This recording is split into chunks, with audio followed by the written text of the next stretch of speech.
રાપર તાલુકાની પ્રથમ સામાન્ય સભામાં કારોબારી સભ્ય અને ન્યાય સમિતિના સભ્યની વરણી કરવામાં આવી. જિલ્લા ભાજપ પ્રતિનિધિ વસંતભાઈ કોટરાણી દ્વારા મેન્ડેટ રજૂ થતા કારોબારી અને ન્યાય સમિતિના નામની ટીડીઓ ખોડુભા વાઘેલાની હાજરીમાં જાહેરાત કરવામાં આવી હતી. રાપર તાલુકા ભાજપ પ્રમુખ નશાભાઈ દયા, મહામંત્રી મહેન્દ્રસિંહ વાઘેલા, ધારાસભ્યના પીએ વિનુભાઈ થાનકી, તાલુકા પંચાયતના પ્રમુખ રાજેશભાઈ ઢીલા, ઉપપ્રમુખ ભરતભાઈ રાજપૂત, તાલુકા પંચાયત સભ્ય કુંભાભાઈ સેલોટ, રતનભાઈ ગોહિલ, શક્તિસિંહ જાડેજા, કમલસિંહ સોઢા, દિલીપભાઈ ગેડા, પરબતભાઈ રાજપૂત, વિનોદભાઈ પરમાર, ખીમજીભાઈ વાવિયા, અશોકભાઈ રાજગોર, ભાવનાબેન ભરવાડ, જયવીરસિંહ વાઘેલા, આમ આદમી પાર્ટીના શરીફભાઈ સમેજા અને ફતેહગઢ સીટ પર કોંગ્રેસની લાજ રાખનાર ભીમજીભાઈ કારા સહિતના તમામ સભ્યો સાથે બહોળી સંખ્યામાં ઉપસ્થિત ભાજપના આગેવાનો, કાર્યકરો અને શુભેચ્છકોએ હાજર રહી કારોબારી અને ન્યાય સમિતિના સભ્યોને અભિનંદન પાઠવ્યા હતા. Report by Ghanshyam Barot, Kachkari TV news, Rapar.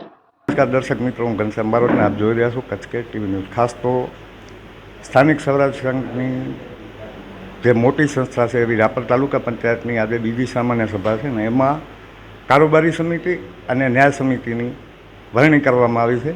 એટલે મારી સાથે અત્યારે રાપર તાલુકા ભાજપના પ્રમુખ નશાભાઈ દયા, મહામંત્રી મહેન્દ્રસિંહજી વાઘેલા, કારોબારી ચેરમેન શક્તિસિંહજી, તાલુકા પંચાયતના પ્રમુખ રાજુભાઈ, ઉપપ્રમુખ ભરતભાઈ, સભ્ય શ્રી કુંભામામા, રતનમામા, રામજીભાઈ, સત્તા પક્ષના નેતા ખીમજીભાઈ આરેઠિયા અને તાલુકા પંચાયતના સભ્ય મહેશભાઈ છે.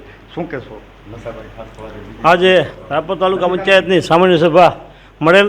આપ શું જુઓ છો કે રાપર મત વિસ્તારના લોકપ્રિય ધારાસભ્ય વિરેન્દ્રસિંહભાઈ જાડેજાની આગળની રીતે ચૂંટણી લડાયેલ તાલુકા પંચાયત, જિલ્લા પંચાયત, એમાં 24માંથી 21 તાલુકા પંચાયત ભારતીય જનતા પાર્ટી અને જિલ્લા પંચાયતની 5 સીટ ભારતીય જનતા પાર્ટીને મળી. ત્યારે આજે તાલુકા પંચાયતમાં કારોબારી સમિતિની રચના કરી અને સામાજિક ન્યાય સમિતિની ભારતીય જનતા પાર્ટી જિલ્લા દ્વારા નિમણૂક કરવામાં આવી. આજે તાલુકા પંચાયતની સામાન્ય સભામાં જિલ્લા ભારતીય જનતા પાર્ટીની સૂચના મુજબ અને ધારાસભ્યશ્રીની સૂચના મુજબ આજે કારોબારી સમિતિની, ન્યાય સમિતિની વરણી કરવામાં આવી.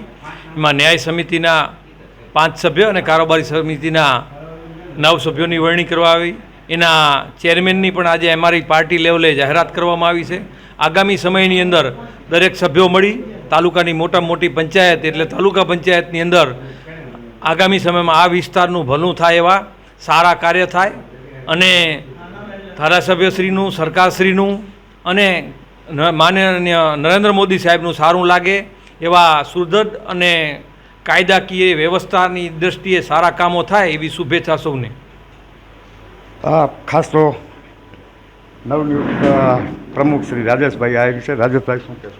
આજ રોજ કચ્છ જિલ્લા ભારતીય જનતા પાર્ટી દ્વારા કારોબારી સમિતિની નિમણૂક જિલ્લા ભાજપ કાર્યાલયથી જે આવેલી છે તે મુજબ જ અને સામાજિક ન્યાય સમિતિની રચના પણ આજે કરવામાં આવેલી છે. અને આ તાલુકા પંચાયતની પ્રથમ સભા હતી અને અત્રેથી ભારતીય જનતા પાર્ટીની જ્યારે આપણા ગામથી કરી અને કેન્દ્ર સુધી ભારતીય જનતા પાર્ટીની સરકાર હોય તો તમામે તમામ ચૂંટાયેલા પ્રતિનિધિઓને કે પોતાના વિસ્તારની અંદર માનનીય ધારાસભ્ય શ્રી વિરેન્દ્રસિંહ જાડેજાના માર્ગદર્શન હેઠળ આપણે સૌ આ વિકાસના પંથ ઉપર આગળ વધીએ તેવી રીતની આજે વાત કરવામાં આવેલી છે. અને કારોબારી ચેરમેન તરીકેની પણ જાહેરાત ભારતીય જનતા પાર્ટી તરફથી કરવામાં આવેલી છે. અને ટૂંક સમયની અંદર જ્યારે પ્રથમ સભા મળશે ત્યારે સત્તાવાર જાહેરાત થશે. તો દર્શક મિત્રો, આ હતી સામાન્ય સભા. એમાં કારોબારી સમિતિની અને ન્યાય સમિતિની વરણી કરી દેવામાં આવી છે. એમના ચેરમેનોની ટૂંક સમયમાં જાહેરાત પર કચ્છ.